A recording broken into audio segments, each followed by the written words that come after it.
तो चलिए फ्रेंड्स, शुरू करते हैं आज का अपनी क्लास को।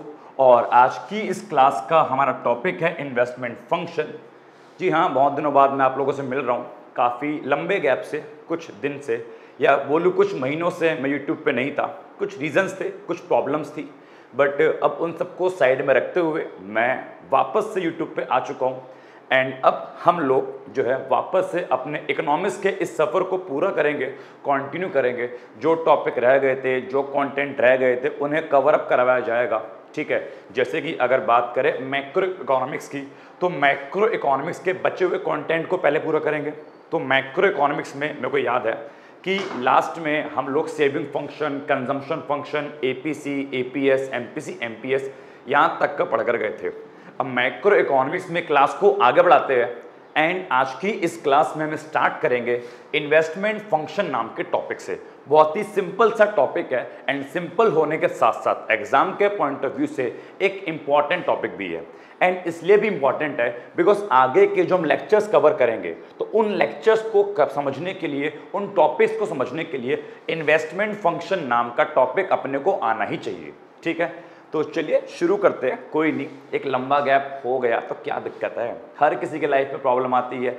थोड़ी प्रॉब्लम मेरी लाइफ में भी आ गई, बट डोंट वरी, उन प्रॉब्लम से बाहर निकल के कम बैक करना ही तो जीवन है। तो प्रॉब्लम से निकल चुके हैं, वापस से अब अपना कम बैक कर रहे हैं, वापस से पढ़ाई कर रहे हैं। ठीक है, कोई दिक्कत नहीं है बच्चों। चलो अब डोंट वरी, अब मैं आपके पास से कहीं नहीं जाने वाला। अब मैं आपको पूरा का पूरा कोर्स अच्छे से करवाऊंगा, आई प्रॉमिस। ठीक है, चलिए। सो इन्वेस्टमेंट फंक्शन अगर बताऊं आज की इस क्लास में हम क्या क्या टॉपिक्स कवर करेंगे तो जरा समझेंगे कि एक तो हम कवर करेंगे इन्वेस्टमेंट का मीनिंग क्या होता है, एंड कवर करेंगे टाइप्स ऑफ इन्वेस्टमेंट, इन्वेस्टमेंट के टाइप्स, जिसमें ये लगभग 6 टाइप्स के बारे में पढ़ेंगे। उसके बाद topic number 3 and topic number 4 investment के डिटर्मिनेंट्स, ठीक है, MEC and rate of interest, and दूसरा sources of investment. Topic number 3 and topic number 4 हम अपनी नेक्स्ट वीडियो में कवर अप करेंगे, अदरवाइज वीडियो फिर काफ़ी लेंथी बन जाएगी एंड टॉपिक थोड़े लेंथी है एंड इंपॉर्टेंट है। सो आज की इस क्लास में इन्वेस्टमेंट के मीनिंग को एंड इन्वेस्टमेंट के टाइप्स को अपन लोग कवर करेंगे। तो जरा समझते हैं इन्वेस्टमेंट का मीनिंग क्या होता है। आओ पहले नॉर्मल सी भाषा में, एक कॉमन सी लैंग्वेज में इन्वेस्टमेंट के मीनिंग को बताऊं। भाई देखो, इन्वेस्टमेंट का सिंपल मीनिंग है अपने पैसे को, आपके पास पैसा है तो अपने पैसे को ऐसी जगह लगाना, ऐसी जगह खर्च करना जहां से आपको बेनिफिट मिले, जहां से आपको प्रॉफिट मिले, जहां से आपको रिटर्न मिले, उसको बोलते हैं इन्वेस्टमेंट। जैसे कि सिंपल सी बात है समझना, लोग क्या करते हैं, लोग जो है इन्वेस्ट, फॉर एग्जांपल एक कंपनी है, कंपनी क्या करती है, कंपनी इन्वेस्टमेंट करती है मशीन में, कंपनी मशीन लेके आती है, एक कंपनी जमीन खरीदती है, कंपनी टूल्स खरीदते है, कंपनी इक्विपमेंट्स खरीदती है। क्यों? ताकि कंपनी उन सब से प्रोडक्शन करे एंड प्रोडक्शन करके पैसा कमाए, प्रॉफिट कमाए। तो प्रॉफिट कमाने के लिए कंपनी ने मशीन खरीदी, जमीन खरीदे, टूल्स खरीदे, इक्विपमेंट खरीदे, तो इन मशीन पे, टूल्स पे, जमीन पे जो भी पैसा खर्च किया गया, इसी खर्चे को इन्वेस्टमेंट कहते हैं। समझ में आ गया? जैसे कि मान लो कि आपको पढ़ाने के लिए ये मैंने पूरा सेटअप लगा रखा है, मैंने पूरा स्टूडियो बना रखा है, मेरे पास एक अच्छा सा कैमरा है, मेरे पास डिजिटल बोर्ड है, मेरे पास लैपटॉप है, लाइटिंग है। अब ये सारा का सारा मैंने खर्चा किया, इसमें मेरा पैसा लगा, लेकिन ये खर्चा मैंने क्यों किया? ताकि मेरे को बेनिफिट मिल सके, मैं आपको पढ़ाऊं और पढ़ा के पैसा कमा सकूं। समझ में आ रहा है? तो आपको पढ़ाने के लिए और वहां से पैसा कमाने के लिए मैंने भी खर्चा किया। तो सिंपल सी बात है, पैसा कमाने के लिए हम जो खर्चा करते हैं उस खर्चे को इन्वेस्टमेंट कहते हैं।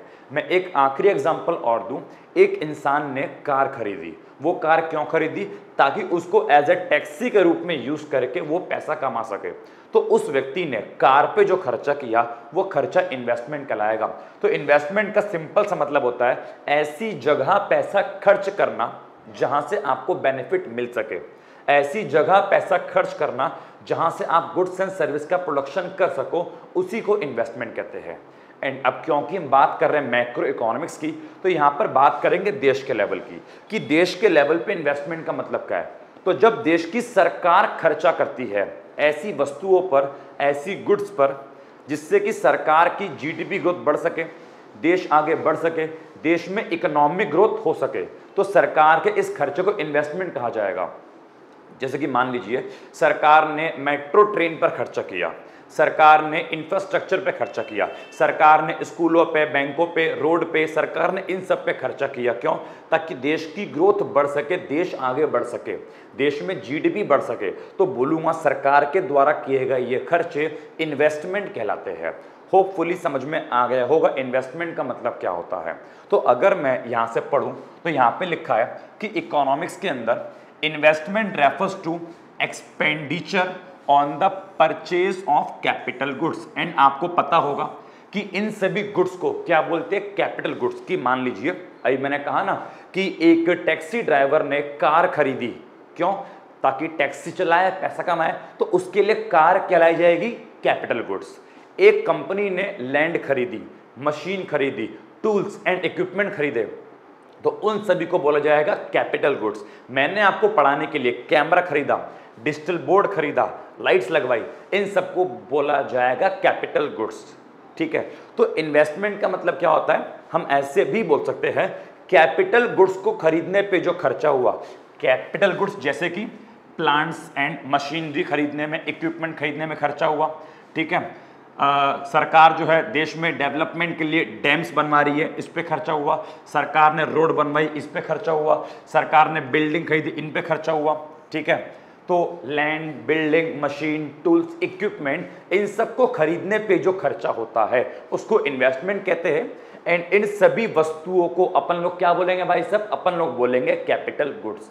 होपफुली समझ में आ गया होगा, समझ में आ गया? ठीक है, आगे बोलता है it leads to increase in the level of income. भाई साहब इन्वेस्टमेंट करने से, इन्वेस्टमेंट हम क्यों कर रहे हैं? ताकि हमारी इनकम का लेवल बढ़ सके। अरे भाई एक टैक्सी ड्राइवर कार क्यों खरीद रहा है? ताकि वो थोड़ा पैसा कमा सके, अपनी इनकम बढ़ा सके। समझ में आ रहा है? तो हमारी इनकम का लेवल बढ़ सके, देश में प्रोडक्शन का लेवल बढ़ सके, इट मींस जीडीपी बढ़ सके, इसके लिए इन्वेस्टमेंट की जाती है। तो इन्वेस्टमेंट से इनकम बढ़ती है, इन्वेस्टमेंट से देश में प्रोडक्शन बढ़ता है। ठीक है, इन अदर वर्ड्स, दूसरे शब्दों में, investment refers to the addition to the capital stock of an economy. अब ये लाइन बहुत बच्चों को समझ में आ गई होगी, बट इस लाइन को मैं थोड़े और अच्छे एग्जाम्पल से क्लियर करता हूं। मैं इन्वेस्टमेंट का मीनिंग और अच्छे से क्लियर करने का प्रयास करता हूं। जरा समझो, एक एग्जाम्पल के थ्रू इन्वेस्टमेंट के मीनिंग को समझने का प्रयास करेंगे। देखो जितना अच्छा आपका बेसिक होगा, जितने स्ट्रॉन्ग आपके बेसिक होंगे, उतना ही ज़्यादा अच्छा आप स्कोर कर पाएंगे अपने एग्जाम्स में। चलो एग्जाम्पल समझते हैं। देखो भाई 2023 की बात करता हूं। मान लो कि 2023 में मेरे पास मेरी कंपनी में बच्चों 5 मशीन्स है। ठीक है, 2023 में मेरे पास मेरी कंपनी में कितनी मशीन है? 5 मशीन है। एंड मैं 5 मशीन के थ्रू प्रोडक्शन करता हूं। नेक्स्ट ईयर क्या हुआ? जब 2024 में पहुंचे तो मैंने क्या करा? मैंने एक मशीन और खरीद ली। तो कंपनी में मेरे पास टोटल कितनी मशीनें हो गई जी? मेरे पास टोटल 6 मशीनें हो गई।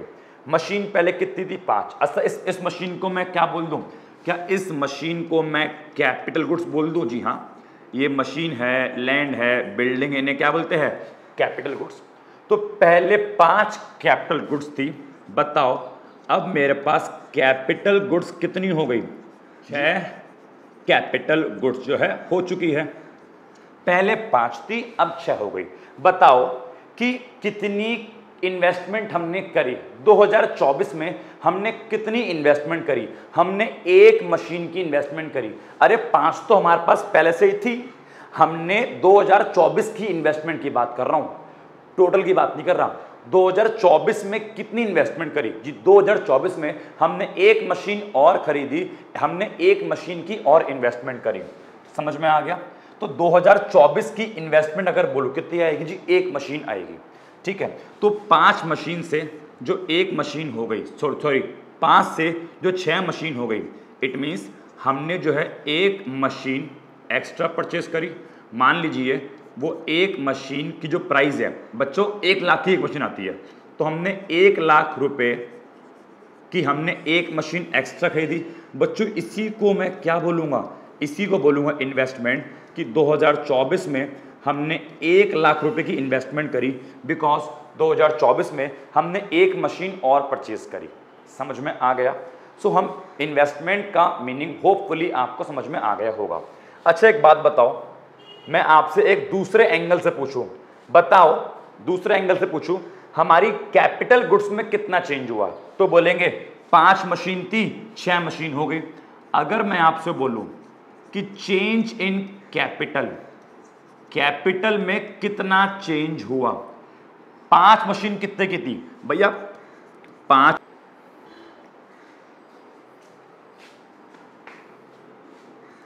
अगर मैं आपसे बोलूं चेंज इन कैपिटल, कि कैपिटल में या फिर कैपिटल गुड्स में कितना चेंज हुआ, तो 5 मशीन कितने की थी जी? ये थी हमारी मान लीजिए 5 लाख की, और 6 मशीन कितने की हो गई जी? ये हो गई हमारी 6 लाख की।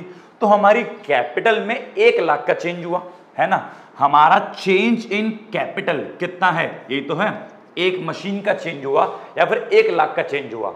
तो हम इन्वेस्टमेंट को, अब जो बात बोल रहा हूं सुनना ध्यान से, हम इन्वेस्टमेंट को, हम लोग इन्वेस्टमेंट को हम लोग चेंज इन कैपिटल भी कहते हैं, कि पिछले साल से इस साल कैपिटल गुड्स में जितना चेंज हुआ उसे क्या बोलते हैं? इन्वेस्टमेंट। कि पिछले साल 5 लाख की थी, अब 6 लाख की हो गई, तो 1 लाख रुपए का कैपिटल गुड्स में चेंज आया। इसका मतलब क्या हुआ? इसका मतलब हुआ कि हमने इस साल 1 लाख रुपए की इन्वेस्टमेंट करी। तो इन्वेस्टमेंट को चेंज इन कैपिटल भी कहते हैं। एंड अगर मैं बोलूं तो मैं इसको ऐसे भी बोल सकता हूं कि हम इसको कैपिटल फॉर्मेशन भी कहते हैं। हम इसको कैपिटल फॉर्मेशन भी कहते हैं। देखो ना कितनी कैपिटल का फॉर्मेशन हुआ, पहले 5 थी अब 6 हो गई, तो 1 लाख रुपए की कैपिटल का और फॉर्मेशन हो गया, 1 लाख के कैपिटल का निर्माण और हो गया। तो आप इसको इन्वेस्टमेंट बोल लो, कैपिटल फॉर्मेशन बोल लो, या चेंज इन कैपिटल, इसका मतलब सेम है। कैपिटल को इकोनॉमी में शो करते हैं किससे? के से, और चेंज को शो करते हैं किससे? डेल्टा से। तो चेंज इन कैपिटल मतलब होता है डेल्टा के, एंड इन्वेस्टमेंट को शो करते हैं किससे? आई से। तो आप डेल्टा के बोल लो या फिर आप इज इक्वल टू में आई इन्वेस्टमेंट बोल लो, दोनों का मतलब सेम है। तो अल्टीमेटली मेरा समझाने का मतलब ये है कि इन्वेस्टमेंट को ही चेंज इन कैपिटल कहा जाता है, डेल्टा के कहा जाता है। होपफुली ये एक बेसिक सी बात समझ में आपको आ गई होगी। अगर समझ में आ गई है तो आप इसको जो है नोट कर लीजिए, ठीक है? तो चलिए, अब वही तो बोलता है, तो इन अदर वर्ड्स, अन्य शब्दों में, कि हमारे देश के कैपिटल स्टॉक में, इट मींस वही कैपिटल गुड्स में जितना भी एडिशन हुआ, कितना एडिशन हुआ? 5 लाख थी 6 लाख हो गई, तो 1 लाख का एडिशन हुआ। तो जितना भी एडिशन हुआ उसी को अपन लोग क्या बोलते हैं? उसी को इन्वेस्टमेंट कहा जाता है। इसलिए इन्वेस्टमेंट को कैपिटल फॉर्मेशन भी कहते हैं।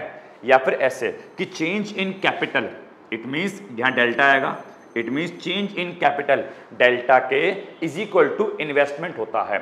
होपफुली इन्वेस्टमेंट का मीनिंग समझ में आ गया होगा कि बिल्डिंग्स पे, मशीन पे, इन सब पे खर्चा करना ही इन्वेस्टमेंट कहलाता है।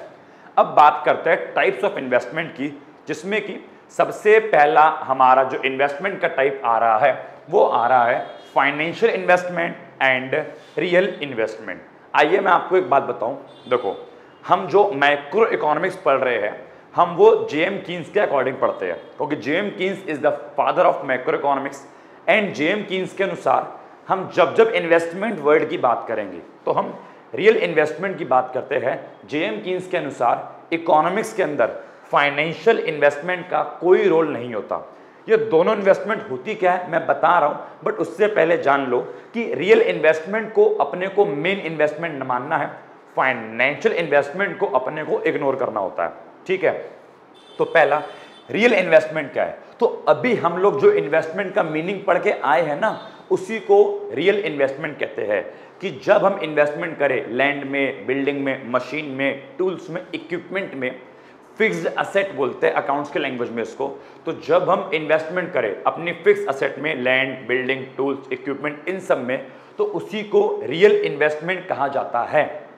जबकि फाइनेंशियल इन्वेस्टमेंट की बात करूं, खैर आगे आएगा, अगर मैं इसकी बात करूं तो जब हम लोग इन्वेस्टमेंट करते हैं शेयर्स में, डिबेंचर्स में, बॉन्ड्स में, जिनको क्या बोलते हैं फाइनेंशियल असेट, तो जब हम शेयर्स खरीदते हैं किसी कंपनी के, डिबेंचर खरीदते हैं, तो हम अपनी लैंग्वेज में उसको इन्वेस्टमेंट ही कहते हैं कि मैंने इस कंपनी के शेयर्स में इन्वेस्टमेंट करी, मैंने इस कंपनी में इन्वेस्टमेंट करी, हम उसको इन्वेस्टमेंट ही कहते हैं। लेकिन मैक्रो इकोनॉमिक्स के अनुसार वो इन्वेस्टमेंट किसी प्रकार की इन्वेस्टमेंट नहीं होती और उसको यहाँ पे कंसीडर नहीं किया जाता है। ठीक है, तो क्या बोलता है, real investment refers to expenditure on the purchase of such goods या फिर असेट, कि ऐसी असेट या वस्तुओं पर खर्चा करना जिससे इकोनॉमी की ओवरऑल प्रोडक्शन कैपेसिटी बढ़ जाती है। जैसे कि नई मशीन पे खर्चा करना, नई लैंड पे, नई बिल्डिंग पे, नए टूल्स और इक्विपमेंट पे खर्चा करना ही रियल इन्वेस्टमेंट कहलाता है।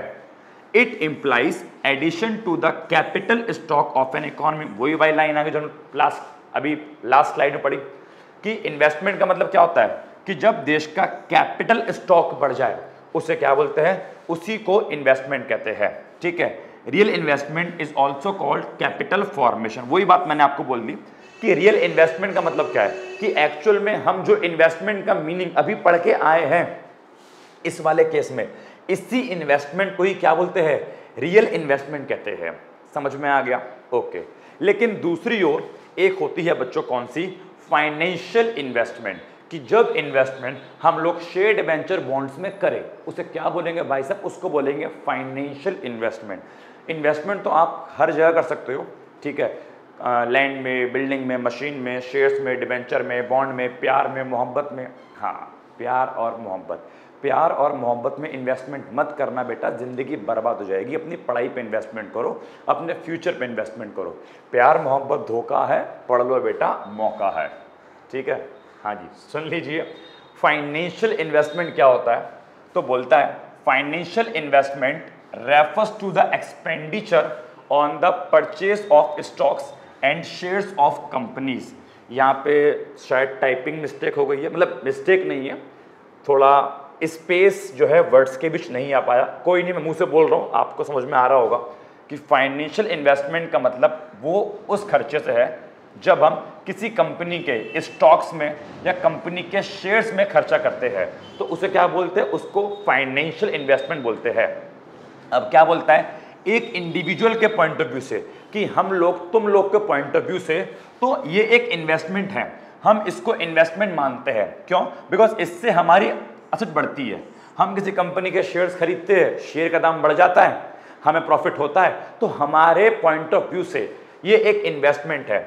लेकिन इकोनॉमी के पॉइंट ऑफ व्यू से, पूरे देश के पॉइंट ऑफ व्यू से ये इन्वेस्टमेंट नहीं होती। फाइनेंशियल इन्वेस्टमेंट का कोई सिग्निफिकेंस नहीं है, इसको इन्वेस्टमेंट नहीं माना जाता। क्यों? इकोनॉमी के पॉइंट ऑफ व्यू से, देश के पॉइंट ऑफ व्यू से ये केवल क्या है, ये केवल exchange of money from one person to another person है। मतलब क्या है कि जब हम किसी कंपनी के शेयर्स खरीदते हैं तो एक्चुअल में देखो हमने किया क्या, हमने इन्वेस्टमेंट जो करी केवल पेपर्स पे तो करी है। मेरे एंगल से देखा जाए तो मैंने शेयर्स खरीदे और मैंने पैसा दिया। समझ में आ रहा है? शेयर्स क्या है, जस्ट पीस ऑफ पेपर्स ही तो है, कागज से टुकड़ा। देखो एक तरफ क्या है, मैंने पैसे दिए बिल्डिंग, अब मैंने जब बिल्डिंग खरीदी तो मेरे पास एक्चुअल में कुछ आया, मेरे पास एक्चुअल में बिल्डिंग आई। मैंने गोल्ड, सोना खरीदा तो मेरे पास एक्चुअल में गोल्ड आया। लेकिन यहाँ पे क्या है, यहाँ पे जैसे ही मैंने पैसे दिए मेरे पास शेयर डिबेंचर बॉन्ड्स, कुछ पीस ऑफ पेपर्स आए। अब वो पीस ऑफ पेपर्स कुछ नहीं है, वहाँ पे कुछ नहीं हुआ, यहाँ पे केवल और केवल पेपर्स का ट्रांसफर हुआ है। मेरे पास से पैसा गया और मेरे पास कुछ पीस ऑफ पेपर्स, इवन अब तो पीस ऑफ पेपर्स भी नहीं आते, अब तो मोबाइल में आपके डीमेट अकाउंट में शेयर्स डिबेंचर आ जाते हैं। ठीक है, लेकिन ये सारी बातें कर रहा हूं मैं एक इकोनॉमी के पॉइंट। क्या हो सकता है कि बहुत सारे बच्चे को मेरी बात गलत लग रही हो कि भैया नहीं, हम तो उसको इन्वेस्टमेंट मानते हैं, हमको उससे प्रॉफिट होता है। मैं भी बोल रहा हूं भाई वो इन्वेस्टमेंट है, प्रॉफिट होता है, लेकिन ये एक हमारे इंडिविजुअल के पॉइंट ऑफ व्यू से है बेटा। इकोनॉमी देश इसको इन्वेस्टमेंट नहीं मानता। देश ये मान रहा है कि यहाँ पे कुछ नहीं हो रहा, यहाँ पे बस शेयर्स का ट्रांसफर हो रहा है, यहाँ पे बस राइट्स का, अधिकार का ट्रांसफर हो रहा है कि अधिकार पहले कंपनी के पास थे, आपने कंपनी को पैसा दिया और आपने कुछ राइट्स, कुछ अधिकार कंपनी से परचेज कर लिए। यही तो हो रहा है कि हमने कंपनी को पैसा दिया, हमने कंपनी के शेयर्स परचेज किए, हमने कुछ अधिकार खरीद लिए, कुछ राइट्स खरीद लिए। वास्तविकता में आपके पास कुछ और नहीं आया, बस कुछ पेपर्स आए और कुछ राइट्स आए। समझ में आ गया? तो इकोनॉमी के पॉइंट ऑफ व्यू से इसको इन्वेस्टमेंट नहीं माना गया है। तो बोलता है कि it is only a exchange of money from one person to another person, या फिर it is only a transfer of right from one person to another person. Economics में इस प्रकार की इन्वेस्टमेंट को शामिल नहीं किया जाता। एंड अगर आपका नेशनल इनकम का बेस क्लियर है, अगर आपने अपनी 12th क्लास के अंदर नेशनल इनकम पढ़ी हो, तो याद रखो नेशनल इनकम के अंदर भी जब सवाल ऐसे आते थे कि मैंने किसी कंपनी के शेयर खरीदे, मैंने किसी कंपनी के डिबेंचर खरीदे, तो क्या इसको नेशनल इनकम में ऐड किया जाएगा? तो हम बोलते हैं कि नहीं, किसी भी कंपनी के शेयर, डिबेंचर खरीदना या बेचना, इसको नेशनल इनकम के कैलकुलेशन में इंक्लूड नहीं किया जाता, क्योंकि नेशनल इनकम इसको केवल क्या मानती है? Transfer of right from one person to other person. यहाँ पे एक्चुअल में कोई इन्वेस्टमेंट नहीं हुई, बस पैसों के माध्यम से राइट्स का ट्रांसफर हुआ है। समझ में आ गया? यहाँ पे एक्चुअल में कोई इन्वेस्टमेंट या फिर कोई भी प्रोडक्शन हमारा नहीं बढ़ा। Got my point? So national income के अनुसार, मैक्रो इकोनॉमिक्स के अनुसार फाइनेंशियल इन्वेस्टमेंट को हम शामिल नहीं करते। ठीक है, तो हमारा एक टाइप हो गया real investment and financial investment. अब हम बढ़ते हैं अपने सेकंड टाइप की ओर। यस, ये टाइप बच्चों आपके लिए इंपॉर्टेंट है, क्योंकि आगे जाके हम लोग जब अपने टेबल्स की, डायग्राम्स की, ग्राफ की स्टडी करेंगे तो इसी टाइप की यही दो इन्वेस्टमेंट आगे आपको देखने को मिलेगी, न्यूमेरिकली एंड ग्राफिकली। जैसे कि एक होती है ऑटोनॉमस इन्वेस्टमेंट और बच्चों एक होती है इंड्यूस इन्वेस्टमेंट। अब जरा समझो ये ऑटोनॉमस इन्वेस्टमेंट क्या है और इंड्यूस इन्वेस्टमेंट क्या है। बच्चों ऐसी इन्वेस्टमेंट जो मेरे इनकम के लेवल पे डिपेंड नहीं करती। मेरी इनकम बढ़े, मेरी इनकम घटे, मुझे उससे मतलब नहीं है। जितनी मेरे को इन्वेस्टमेंट करनी है मैं उतनी ही इन्वेस्टमेंट करूंगा। वो इन्वेस्टमेंट मेरे इनकम के ऊपर डिपेंड नहीं है, वो इंडिपेंडेंट टू इनकम है। तो उस प्रकार की इन्वेस्टमेंट को बच्चों क्या बोलते हैं? उस प्रकार की इन्वेस्टमेंट को बोलते हैं autonomous investment. Are you getting my point? उसे क्या बोलेंगे? उस प्रकार की इन्वेस्टमेंट को बोलते हैं autonomous investment. It refers to that investment which is independent to the level of income in the economy. जबकि दूसरी ओर एक होती है इंड्यूस इन्वेस्टमेंट। इंड्यूस इन्वेस्टमेंट वो होती है जो मेरी इनकम पर डिपेंड करती है। अगर मेरी इनकम ज्यादा तो मैं इन्वेस्टमेंट करूंगा ज्यादा, इनकम और ज्यादा, इन्वेस्टमेंट और ज्यादा, इनकम कम, इन्वेस्टमेंट कम। तो ऐसी इन्वेस्टमेंट जो मेरे इनकम के लेवल पे डिपेंड करती है, इनकम बढ़ेगी इन्वेस्टमेंट बढ़ेगी, इनकम घटेगी इन्वेस्टमेंट घटेगी, तो उस प्रकार की इन्वेस्टमेंट को बच्चों बोलते हैं इंड्यूस इन्वेस्टमेंट, जो कि हमारे इनकम के लेवल पे डिपेंड करती है। अच्छा, एक बात मैं आपको अलग से बताता हूँ नॉलेज के लिए, खैर यहाँ भी वो काम आएगी, कि अगर हमारी इनकम जीरो हो, अगर हमारी इनकम क्या हो? जीरो हो, हम तब भी कुछ ना कुछ लेवल की इन्वेस्टमेंट तो करते ही करते हैं। भाई खुद सोचो ना, खुद सोचो, ऐसा तो है नहीं कि पहले इनकम आएगी फिर आप इन्वेस्टमेंट करोगे। अरे इनकम कमाने के लिए पहले आपको कुछ इन्वेस्टमेंट तो करनी पड़ेगी। कि अभी इनकम कुछ नहीं है फिर भी अपनी जेब से कुछ पैसा लगाना पड़ेगा ना।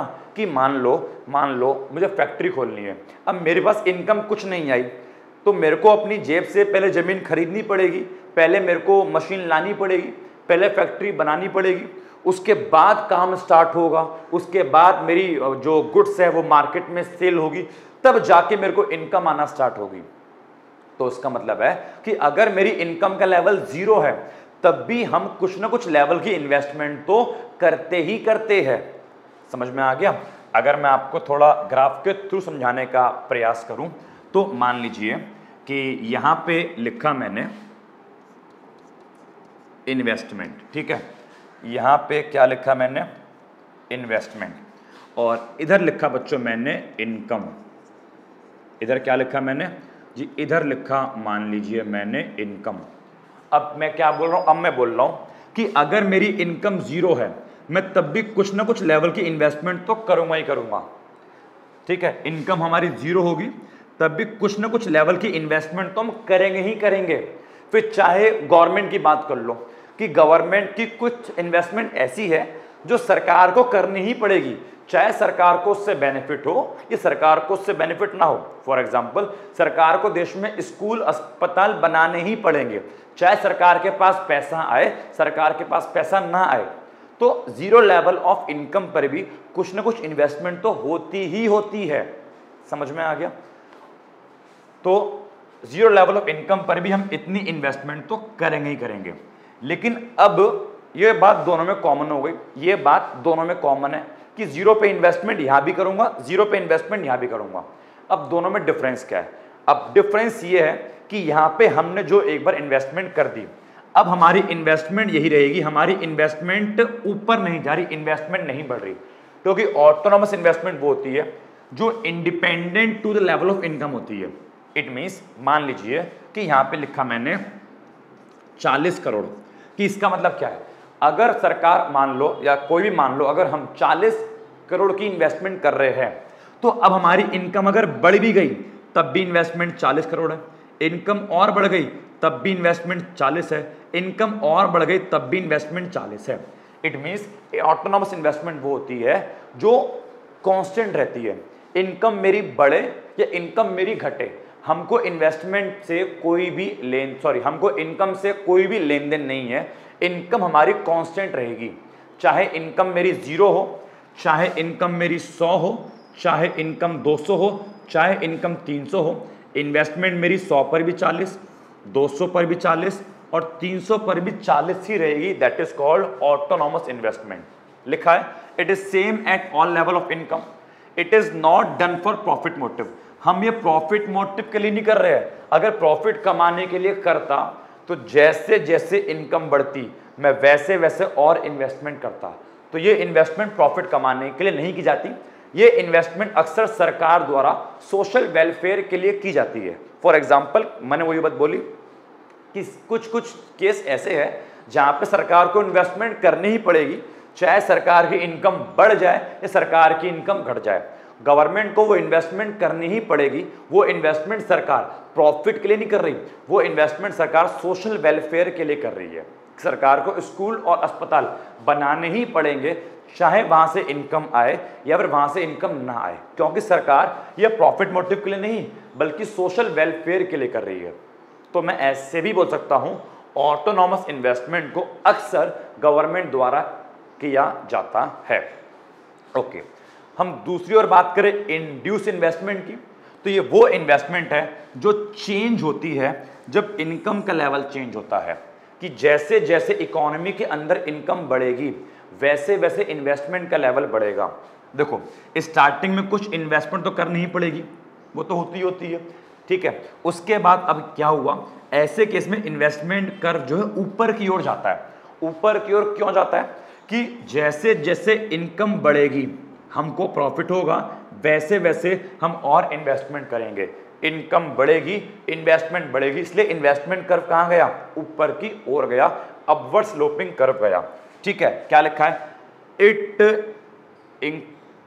Income with income, it increase, यहां पे इंक्रीज आएगा। It increase with income increases. Induce investment बढ़ती है इनकम के बढ़ने पर। इसको प्रॉफिट मोटिव के लिए करते हैं एंड इसका जो स्लोप है, इसका जो डायग्राम है वो ऊपर की ओर अपवर्ड स्लोपिंग होगा। होपफुली इतनी बात आपको अच्छे से, थोड़े बाल वाल सेट कर लूं, थोड़े अपने बाल मैं लंबे कर रहा हूं ना, हाँ जी तो होपफुली ये आपको समझ में आ गया होगा। ठीक है भाई साहब जी, 2 टाइप की इन्वेस्टमेंट हो गई। आइए टाइप नंबर 3 पे आते हैं। चलिए, अब बच्चों इकोनॉमिक्स में एक होती है फिक्स्ड इन्वेस्टमेंट और एक होती है इन्वेंट्री इन्वेस्टमेंट। अब ये फिक्स्ड इन्वेस्टमेंट क्या है और इन्वेंट्री इन्वेस्टमेंट क्या है? तो जब हम इन्वेस्टमेंट करते हैं ऐसी गुड्स पे जो लंबे समय तक हमारा साथ देगी, जो कंपनी में जो हमारे पास हमारे कंपनी में हमारे देश में एक लॉन्ग टाइम पीरियड तक रहेगी, जिसको अपन लोग फिक्स्ड असेट भी कहते हैं। तो अगर हम फिक्स्ड असेट में इन्वेस्टमेंट करते हैं या फिर कैपिटल गुड्स में इन्वेस्टमेंट करते हैं और ये एक लॉन्ग टाइम पीरियड तक, एक लंबे समय तक हमारे प्रोडक्शन में हमारा साथ देगी, तो इस प्रकार की इन्वेस्टमेंट को फिक्स्ड इन्वेस्टमेंट कहा जाता है। कि जैसे कि हमने मशीन पर खर्चा किया, अब मशीन काफी लंबे टाइम तक कंपनी में रहती है, हमने टूल्स इक्विपमेंट पे खर्चा किया, ये भी काफी लंबे टाइम तक हमारे पास रहते हैं, हमने लैंड पे खर्चा किया, लैंड भी काफी लंबे टाइम तक हमारे पास रहती है। तो ऐसी कोई भी इन्वेस्टमेंट जो हम फिक्स्ड असेट पर करें, एंड फिक्स्ड असेट का मतलब होता है जो लंबे समय तक हमारे प्रोडक्शन प्रोसेस में हमारा साथ देंगे, तो उस प्रकार की इन्वेस्टमेंट को बच्चों क्या बोलते हैं? उस प्रकार की इन्वेस्टमेंट को फिक्स्ड इन्वेस्टमेंट का नाम दिया गया है। जबकि इसके अलावा दूसरी ओर हमारे पास होती है इन्वेंट्री इन्वेस्टमेंट। अब ये इन्वेंट्री इन्वेस्टमेंट क्या होती है? तो जरा सुनना बात को बहुत ध्यान से, कि जब एक प्रोड्यूसर खर्चा करता है किस पे? रॉ मटेरियल पे, सेमी फिनिश गुड्स पे एंड फिनिश गुड्स पे। रॉ मटेरियल इट मींस ये कच्चा माल हो गया, फिर सेमी फिनिश गुड्स, उससे मैंने वस्तु बनाई लेकिन अभी मैंने वस्तु आधी बनाई, एंड उसके बाद फिनिश गुड्स, मैंने वस्तु पूरी बना ली। अब ये भी एक तरह की इन्वेस्टमेंट है। अब इन्वेस्टमेंट क्या है, जरा ध्यान से सुनने का और समझने का जो है ट्राई करना, प्रयास करना, आपको समझाता हूं मैं। देखो भाई, ऐसा नहीं होता ना, ऐसा नहीं होता कि हमारे पास कोई कस्टमर आया और उसने बोला अपने को चेयर चाहिए, तो मैं ये थोड़ी बोलूँगा कि भाई रुको मैं जंगल जा रहा हूँ, लकड़ी काट के ला रहा हूँ, फिर उसको इसमें कन्वर्ट करूँगा, फिर इसमें, फिर चेयर बना के दूंगा। नहीं, जो हमारा प्रोड्यूसर है, जो हमारा एंटरप्रेन्योर है, भाई वो पहले से भी कुछ तैयारी करके चलता है कि कल को कोई कस्टमर आएगा तो मैं हैंड टू हैंड उसको दे दूंगा ना। फॉर एग्जाम्पल कि हमने पहले से ही कुछ कच्चा माल खरीद के रख लिया, ये थोड़ी है कि हैंड टू हैंड कच्चा माल लेके आऊंगा। हमने पहले से उस कच्चे माल को बड़े बड़े, इस मान लो इनमें क्या बोलते हैं इसको, इन प्लाईज में कन्वर्ट कर लिया, एंड मैंने कुछ चेयर्स भी बना के रख ली।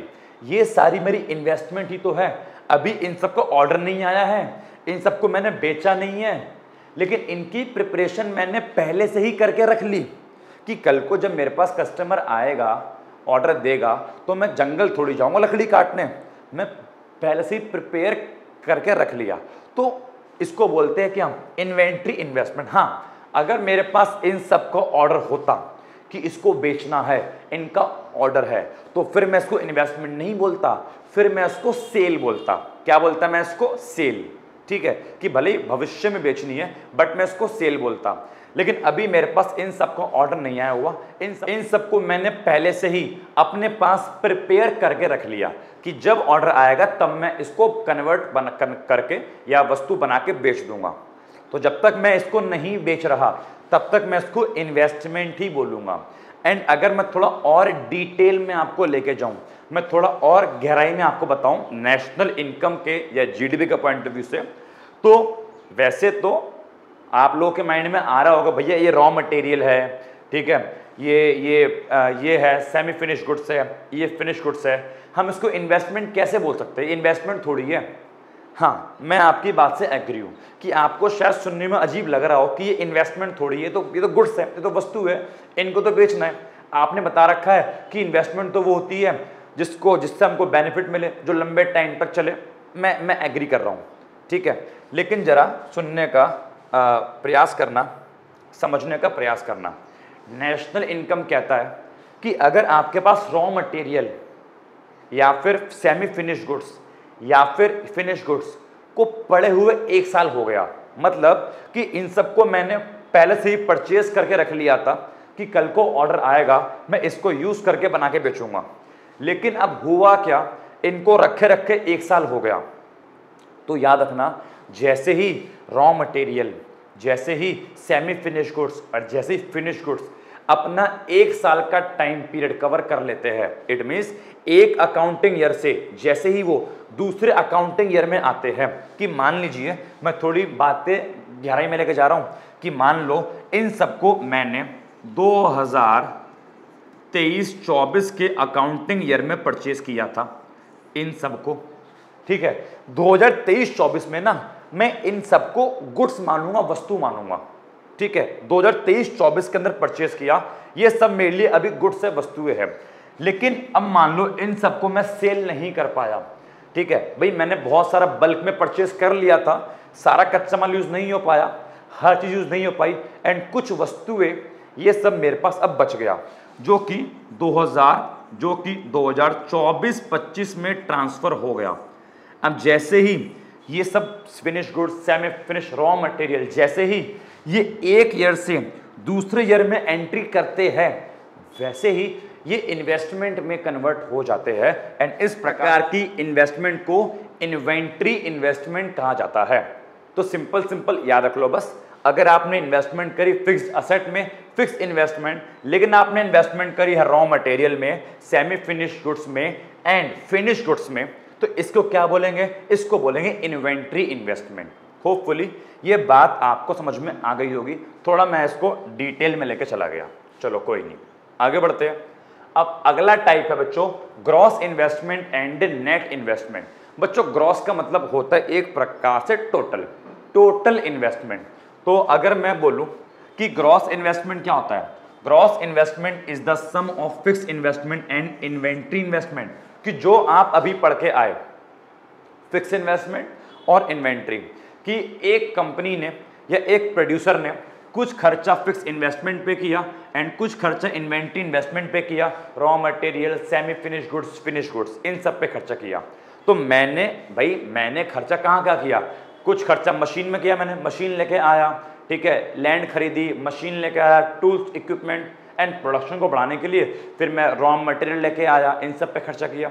तो जो खर्चा मैंने यहाँ पे किया मशीन पे, एंड जो खर्चा यहाँ पे किया रॉ मटेरियल पे, कच्चे माल पे, इन सभी खर्चों को जोड़ दूंगा।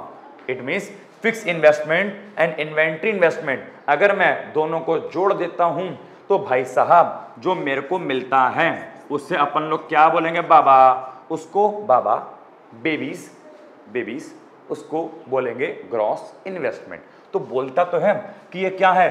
टोटल खर्चा जो हमने कैपिटल गुड्स पर भी किया या फिर वही फिक्स असेट पर किया, मशीन पे, टूल्स पे, इक्विपमेंट पे, एंड वो खर्चा जो हमने रॉ मटेरियल पे, सेमी फिनिश गुड्स पे एंड फिनिश गुड्स पर भी किया। तो जो खर्चा इन सब पर मैंने किया, इन सबको जोड़ दूं तो इसको बोलते हैं ग्रॉस इन्वेस्टमेंट। लेकिन ग्रॉस इन्वेस्टमेंट पढ़ते समय एक बात याद रखनी है, हम इसमें डेप्रिसिएशन के अमाउंट को अभी शामिल नहीं कर रहे, उसको कंसीडर नहीं कर रहे। एक्चुअली ये भी तो समझो ना कि अगर मशीन का यूज कर रहे हैं तो मशीन का यूज करते करते मशीन में क्या लगेगी? मशीन में डेप्रिसिएशन भी तो लगेगी। डेप्रिसिएशन का मतलब होता है किसी की वैल्यू में कमी आना।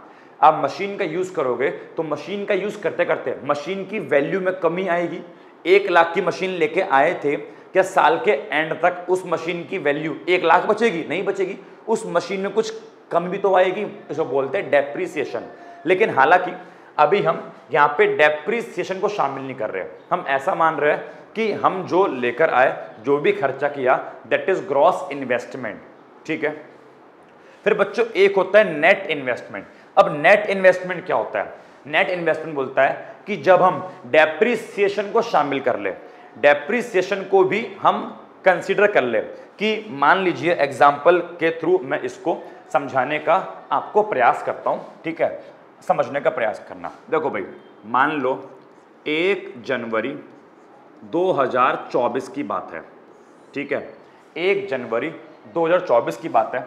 बेटा मान लीजिए मैं जो है मशीन लेके आया, और मान लो मैं 1 लाख रुपए की मशीन लेके आया।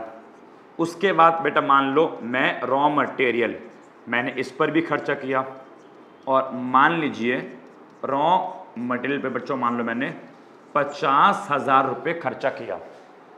अब बताओ ये मेरी कौन सी हो गई? ये हो गई मेरी फिक्स्ड इन्वेस्टमेंट एक प्रकार से, और ये मेरी क्या हो गई? जी हो गई मेरी इन्वेंट्री इन्वेस्टमेंट। अब मैं अगर दोनों को जोड़ दूं, कितना आ जाएगा? ₹1,50,000। तो ये मेरी क्या हो गई जी, जैसे ही मैंने दोनों को जोड़ा तो ये मेरे सामने निकल के आ गई ग्रॉस इन्वेस्टमेंट। ठीक है, अब जरा मेरी बात सुनो, इस मशीन की वैल्यू 1 जनवरी को 1 लाख की थी, कच्चे माल की वैल्यू 50,000 रुपए की थी। क्या जब हम साल के एंड में आएंगे, मान लो मैं आ गया 31 दिसंबर 2024 पे आ गया, क्या अब मशीन की वैल्यू सेम रहेगी? नहीं। क्या कच्चे माल की वैल्यू सेम रहेगी? नहीं भाई, कच्चा माल भी आपका पुराना हो जाएगा, 1 साल हो गया तो कच्चे माल की भी वैल्यू में गिरावट आएगी ना, कच्चा माल भी थोड़ा थोड़ा खराब होगा ना।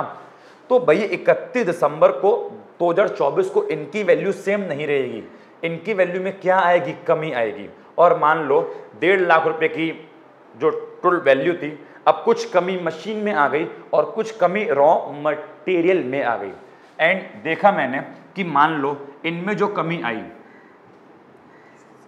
इसमें जो कमी आई बेटा, मान लीजिए वो 20,000 रुपए की क्या आ गई? मशीन, मैं दोनों को मिला के बोला है कि मशीन और कच्चा माल दोनों में 20,000 रुपए की मिलाकर टोटल कमी आ गई। तो बताओ आपके पास अब कितनी वैल्यू बची? आपके पास मशीन और कच्चे माल की जो वैल्यू बची वो बची 1,30,000। और इसी को क्या बोलूंगा? इसी 1,30 को बच्चों बोला जाएगा नेट इन्वेस्टमेंट। तो जब मैं ग्रॉस इन्वेस्टमेंट में से क्या कर दूं? मैं माइनस कर दूं किसको? ये 20,000 रुपए क्या है? ये 20,000 है एक प्रकार की डेप्रिसिएशन। तो जब मैं ग्रॉस इन्वेस्टमेंट में से क्या कर दूं? माइनस कर दूं किसको?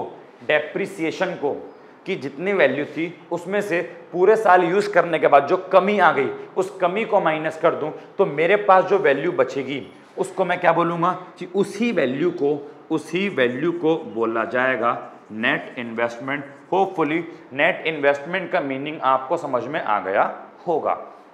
देखो यहाँ पे सेम लिखा है कि net investment refers to the expenditure on capital goods. ठीक है, कि आपने कैपिटल गुड्स पे और रॉ मटेरियल पे, वही हो गया, तो आपने कैपिटल गुड्स पे या फिर रॉ मटेरियल पे जो भी खर्चा किया, इट मीन्स आपने जो भी ग्रॉस इन्वेस्टमेंट करी, अगर आप उसमें से माइनस कर दो क्या? डेप्रिसिएशन के अमाउंट को, सो आपको क्या मिल जाएगा? आपको नेट इन्वेस्टमेंट मिल जाएगा। तो net investment is equal to gross investment minus depreciation. Depreciation को बच्चों रिप्लेसमेंट इन्वेस्टमेंट भी कहा जाता है। डेप्रिसिएशन को बच्चों रिप्लेसमेंट इन्वेस्टमेंट भी कहा जाता है। सो होपफुली ग्रॉस और नेट भी आपको क्लियर हो गया होगा। चलिए अगली जो इन्वेस्टमेंट है that is intended and unintended investment. अब ये कौन सी इन्वेस्टमेंट है?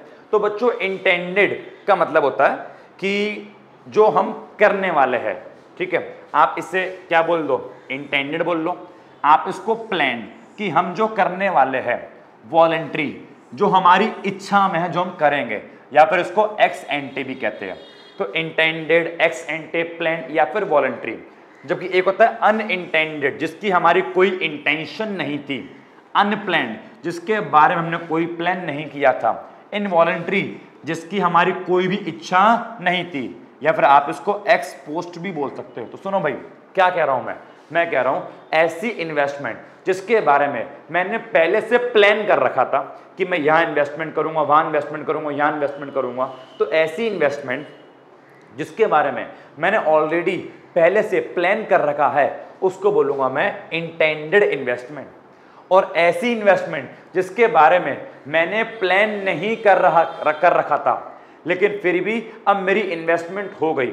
मैंने प्लान नहीं कर रखा था, ठीक है, कि मैं इन्वेस्टमेंट नहीं करूंगा, मेरे किसी भी प्लान में नहीं था, लेकिन अब किसी भी इमरजेंसी की वजह से या किसी भी कारण की वजह से मेरे को इन्वेस्टमेंट करनी पड़ गई, तो उसको बोलूंगा इंटेंडेड या फिर अनप्लान्ड एक्स पोस्ट इन्वेस्टमेंट। ठीक है, क्या लिखा है जरा पढ़ते हैं।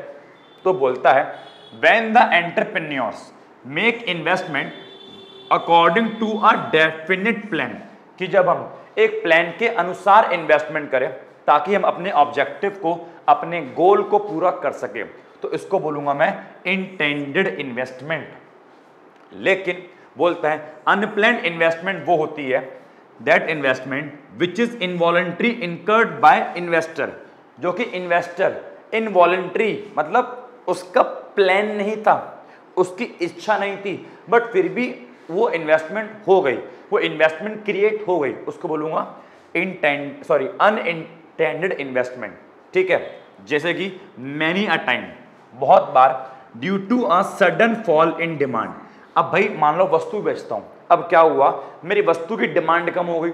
अब वही वाली बात अभी आपके सामने आएगी जो मैंने भी आपको थोड़ी देर पहले 1 साल वाली बात बोली थी कि नेक्स्ट ईयर वस्तु पहुंचते ही इन्वेस्टमेंट बन जाती है। जब तक वो वस्तु अपने अकाउंटिंग ईयर में है वो गुड्स है, वो वस्तु ही है। वो वस्तु इन्वेस्टमेंट कब बनेगी, जब वो नेक्स्ट ईयर पहुंच जाएगी। ठीक है, अब क्या बोलता है कि बहुत बार हमारी वस्तु की डिमांड में कमी आ गई। अब वस्तु की डिमांड में कमी आ गई, मान लो एज्यूम कर लो कि मान लीजिए मैंने जो है, सुनना बहुत ध्यान से, मान लो कि 2023-24 के अंदर क्या था, मैंने 1000 वस्तु बनाई थी। 2023-24 में क्या था, मैंने 1000 वस्तु बनाई थी। अब 1000 वस्तु में से मान लो 600 वस्तु मार्केट में सेल हो गई, लेकिन मार्केट में डिमांड कम होने की वजह से 400 वस्तु मेरी सेल नहीं हो पाई। जो 400 क्या थी, गुड्स थी, वो अनसोल्ड रह गई। ठीक है, अनसोल्ड गुड्स हो गई, मैं उनको बेच नहीं पाया। तो जब तक 2023-24 में की बात कर रहा हूं, मैं इसको गुड्स ही बोलूंगा। लेकिन अब ये तो है नहीं कि नेक्स्ट ईयर में एंट्री करते ही इन 400 गुड्स में जो लास्ट ईयर की बची हुई मैं आग लगा दूंगा, नहीं।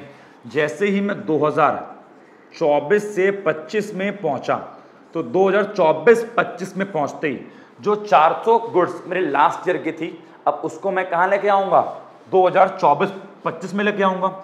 एंड जैसे ही ये 400 वस्तुएं 2024-25 में आएगी, अब मैं इनको गुड्स नहीं बोलूंगा, अब मैं इसका नाम क्या रख दूंगा, अब मैं इसका नाम रख दूंगा इन्वेस्टमेंट।